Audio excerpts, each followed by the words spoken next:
Market gives up morning gains to end near day's low. Sensex and Nifty close at the flat lines. Financials led by large private banks drag, while realty and pharma holds up. Bajaj Auto rallies after the board announces a 4,000 crore rupee buyback, pegs the share price at 10,000 rupees a share, which is a premium of over 40%. CFO Dinesh Thapar says the decision reflects the company's strong business performance. Shares of Zee Entertainment declined 7% even after the company denies reports of Sony calling off the $10 billion merger. Polycab shares slide after allegations of tax evasion. Life insurance companies report a mixed December.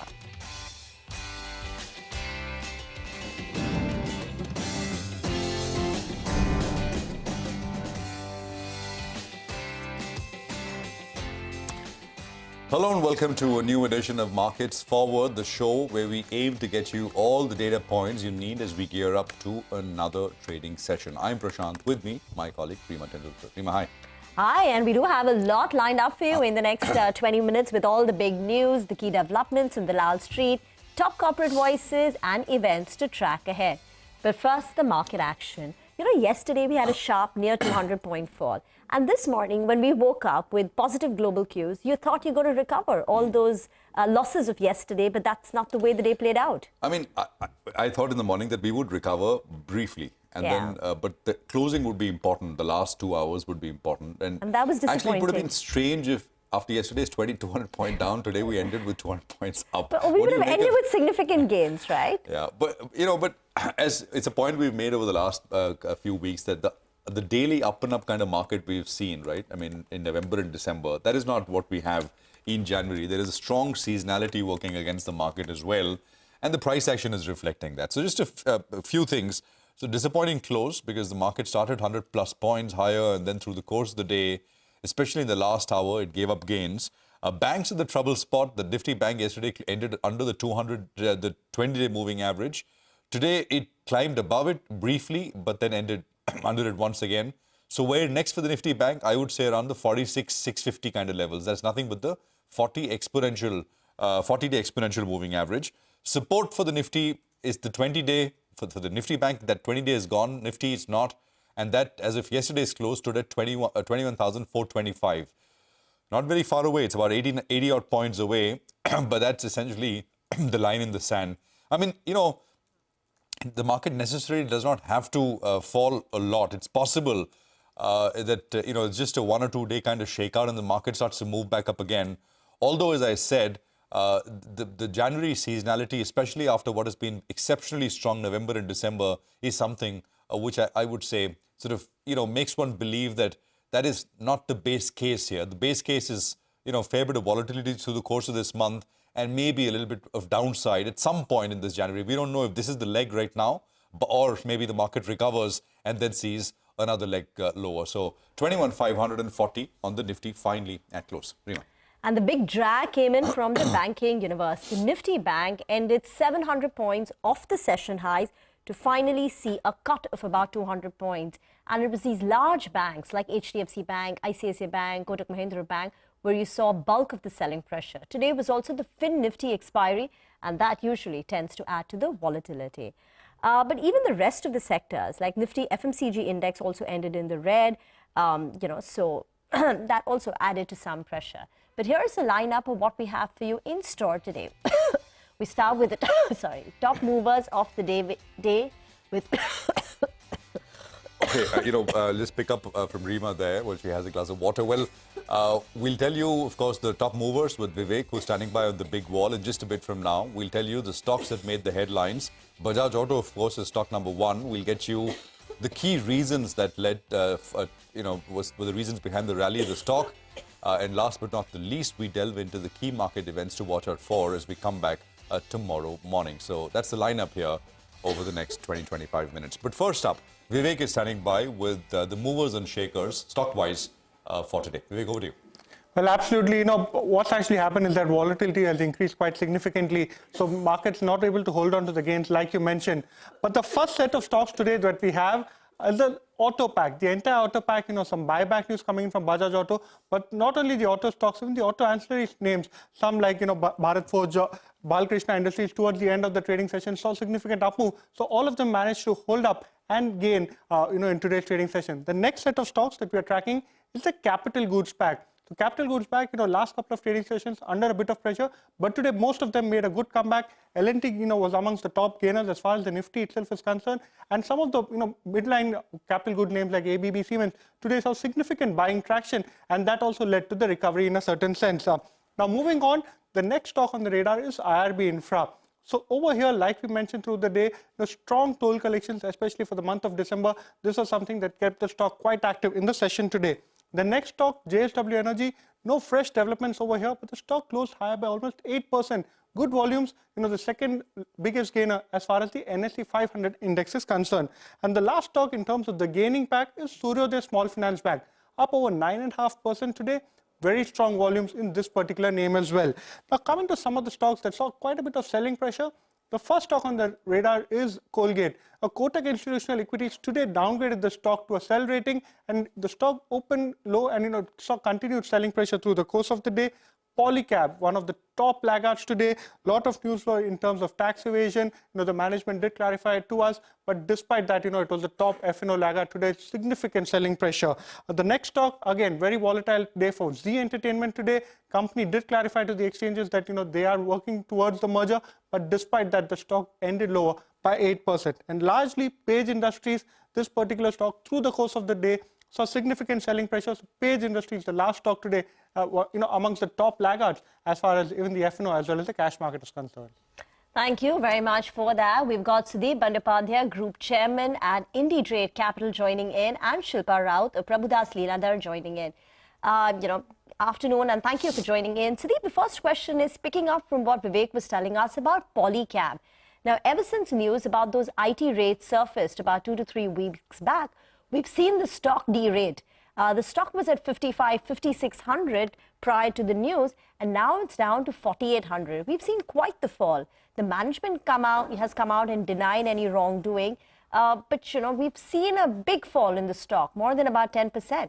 How is the stock? Because other than that, it was doing well. It's up 80-85% in the last 1 year. No, I think obviously this entire space, whether it's a Polycab or Havells or some of the other players in this space, have been doing very well, and they have been rewarding the shareholders. But this unfortunate issue of the tax challenge has spooked obviously the investors in Polycab, and that's the reason why this share price has come down, and there are a lot of uncertainties. Today also there was big tick in Polycab.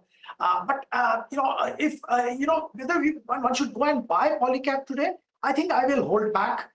There are better opportunities, and probably if you have to participate in this industry, maybe Havells is a better bet at this stage, and I definitely will prefer Havells over Polycab at this stage. Okay. What about from a technical perspective? Shilpa, what's the view on Polycab?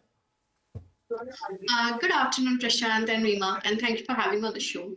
Talking about Polycab today, we see that the levels of 5,000 had been breached, and this is a little cautious stage. But for me, a fresh sell to be initiated from here, I would say no.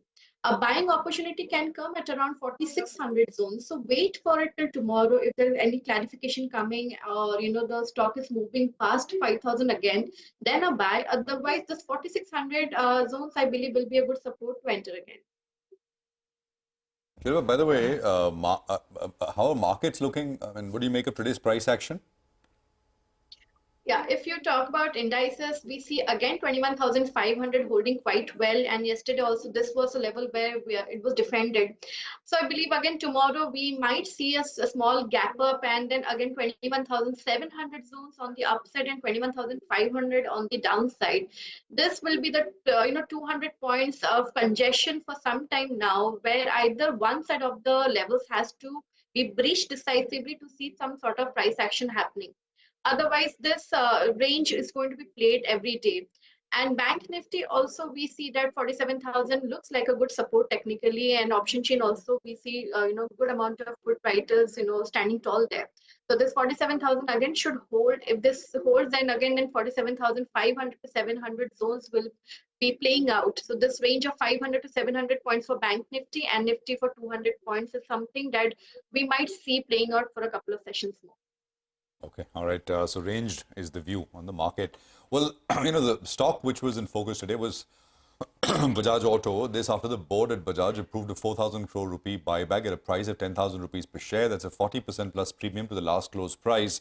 The chief financial officer of Bajaj, Dinesh Thapar, said that the buyback reflects the company's strong performance.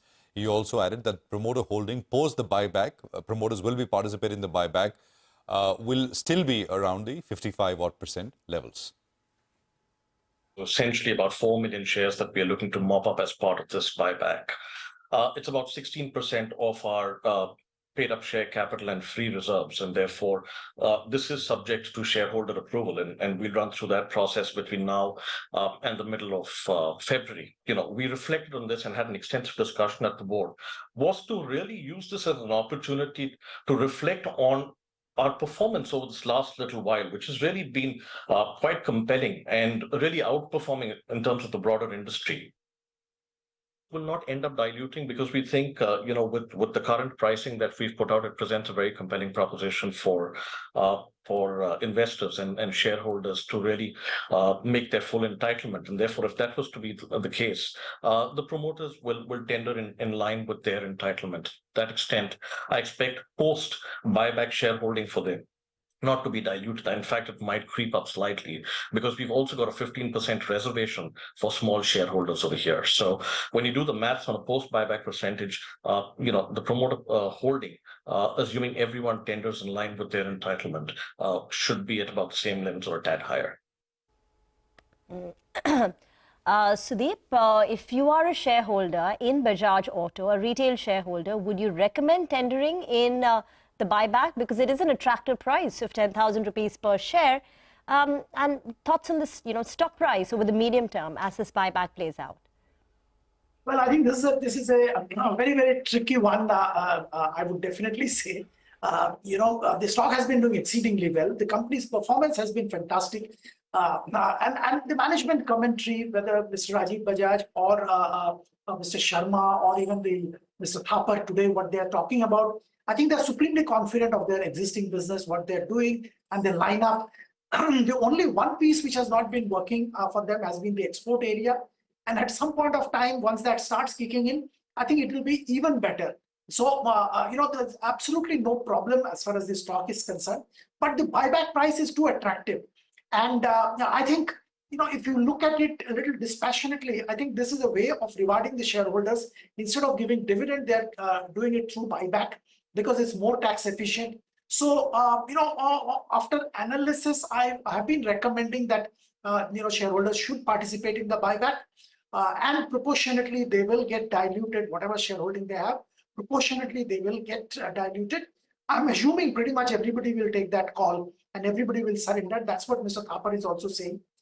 So you'll be better off tendering, because 10,000 may not be reached very soon. So maybe you tender, get the money, and if you still like Bajaj, you'll get an opportunity of buying Bajaj Auto at a slightly lower price. Unless Sudip gave us markets like November and December last year and 10,000, beyond 10,000 and double the time. But that's just making a joke there. Take your point and make sense in that sense. Sudip, stay with us. Zee is the next one we want to discuss. It's denied reports of Sony calling off the mega $10 billion merger. The stock had a bit of a up and down day. It was actually first down sharply, 10%. Then it fell more than 10% at one point. Middle of the day, there was a clarification from Zee. The stock recovered almost 7-8% and then fell again. Hormuz is here with more details. Hormuz. This back and forth between Zee and Sony has been going on ever since the deal was signed between the two parties in December of 2021. And this time around, what has been the standpoint is, but before that, the company earlier this afternoon came out with a clarification saying that the Bloomberg report of Sony's plans to terminate the merger are baseless and factually incorrect. They've gone on to say that the company is committed to completing the merger with Sony and they're continuing to work towards the successful completion of this merger. Now, the stock on an intraday basis were down almost 12 to 13% until the first half of the day before this clarification came in. And this was because of a Bloomberg report that came in last evening and which said that Sony is planning to pull the plug on this $10 billion merger. And the bone of contention this time around between the two parties is the fact that the Sony does not want Puneet Goenka to become the CEO of the merged entity pending a regulatory probe that is ongoing. Now, you would recollect that in August of last year, the SEBI had barred both Subhash Chandra and Puneet Goenka from holding any key managerial positions in Zee Entertainment, and they planned on completing that probe in 8 months. However, that order was overturned by the Securities Appellate Tribunal, or the SAT, and as a result of which Puneet Goenka was reinstated as the MD and CEO of Zee Entertainment in October of last year. Nonetheless, as you said, it was an up and down day for Zee Entertainment. The stock ended 8% lower, and as a result of which the market cap of Zee Entertainment fell below the 25,000 crore mark in today's session. Back to you. Oh, thank you very much for that. That's about Zee Entertainment. Here's what we will do. We'll move on to a CNBC-TV18 exclusive now. Cable manufacturing company, a manufacturer called Polycab, shares slid over 9% after the income tax department claimed that the company had evaded taxes on undisclosed income of 200 crore rupees. Sources tell CNBC-TV18 the department has asked promoters for an explanation after detecting suspicious transactions of 300 crore rupees. However, Polycab has denied any wrongdoing and it maintains that it received no updates on the searches conducted in the month of December. All right, those are stock-specific moves. Another sector in focus was the insurance space. Stocks rallied, at least some of them. This on the back of life insurance data for the month of December. Premium for all the insurance firms in totality grew on a yearly basis. Upasana is here with company-wise details. Upasana. Well, insurance is a sector that remained in focus today after life insurers reported a healthy set of numbers in terms of their APE and premium growth for the month of December. SBI Life and Max Life recorded a double-digit growth on Y-on-Y basis. Well, SBI Life recorded a premium growth of almost 21% on Y-on-Y basis, and APE also saw an uptick of almost 20% on Y-on-Y basis, followed by Max Life, which showed a premium growth of almost 18% on Y-on-Y basis, and total AP also saw an uptick of almost 18.5% on Y-on-Y basis. Now, moving towards ICICI Pru, the premiums recorded a single-digit growth, that is about 3% on Y-on-Y basis, and APE was also down by almost 1.6% on Y-on-Y basis. HDFC Life also recorded a muted month with a premium growth of almost 3.3% on Y-on-Y basis, and total APE was also down about 4% on Y-on-Y basis. Well, as compared to the private players, LIC also showed a strong set of numbers with a premium uptick of almost 94% on Y-on-Y basis, and AP also saw an uptick of almost 23% on Y-on-Y basis. Okay, let me just take last questions to both Shilpa and Sudip. Shilpa, Zee and Polycab, I mean, it's both are news driven, but price action wise, how are they looking briefly? Polycab, like we've discussed, that the support comes at around 4600 zone, so that is where one can look for some sort of buying. Otherwise, above 5000, if it sustains, then again that is also a buying opportunity where you can see again a move towards 5300 to 5400. But talking about Zee, we see that 260 is a resistance. 260 has to be sustained on the upside for any upside towards 280 to 300 zones. Otherwise, the stock is likely to correct towards 230 to 25 levels. Okay, all right. Thanks very much, Shilpa, for that. Sudip, thank you very much for joining us here on Market Forward. Appreciate your time as always. Well, we'll take a quick commercial break here. We'll come back and we'll tell you which are the sort of top corporate voices that we heard from today. And of course, the events lined up tomorrow when we return. Stay with us.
Sivaram Krishnan Ganapathy, the Vice Chairman and MD of Gokuldas Exports, said that the impact of rising shipping costs will affect customers. He added that the demand is improving and the company should generate revenues between 3.5 to 4,000 crore rupees by FY26.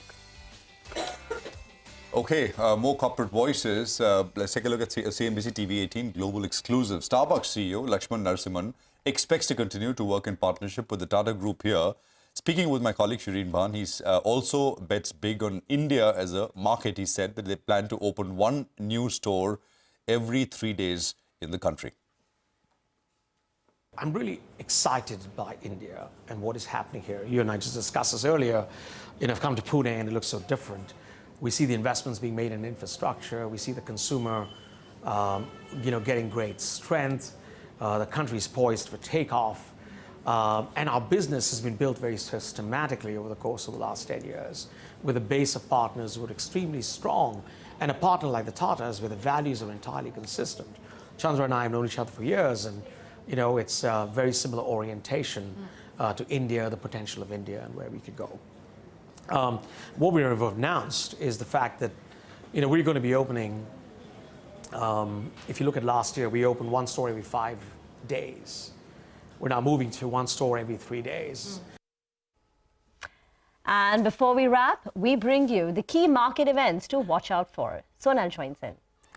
Thank you for that. Well, lesser events that we're expecting tomorrow, but let me name the ones that we have. SpiceJet has its annual general meeting tomorrow. It will be important to watch in terms of their fundraise and the other expansion plans as well. There's a record date for Grasim Industries for their rights issue, so watch out for that one. The Vibrant Gujarat Summit 2024 starts tomorrow, so a lot of corporate voices, a lot of investments that we'll be tracking very closely. Globally, we do have economic data from Australia coming in terms of their CPI data, and from Egypt as well, some CPI numbers that we're expecting. But yes, of course, the bigger one will be on Thursday in terms of US CPI. US crude inventory numbers, they are expected after the sharp fall that we saw today because of price cut. So US inventory numbers will be key to watch. And globally, Oracle Corp's earnings will be expected tomorrow. So that is something which will be ahead of IT numbers in India. So watch out for that one. Sonal, thanks very much for that. Well, with that is a wrap on this edition of Markets Forward. We will be back with more news and updates on the other side. Stay tuned.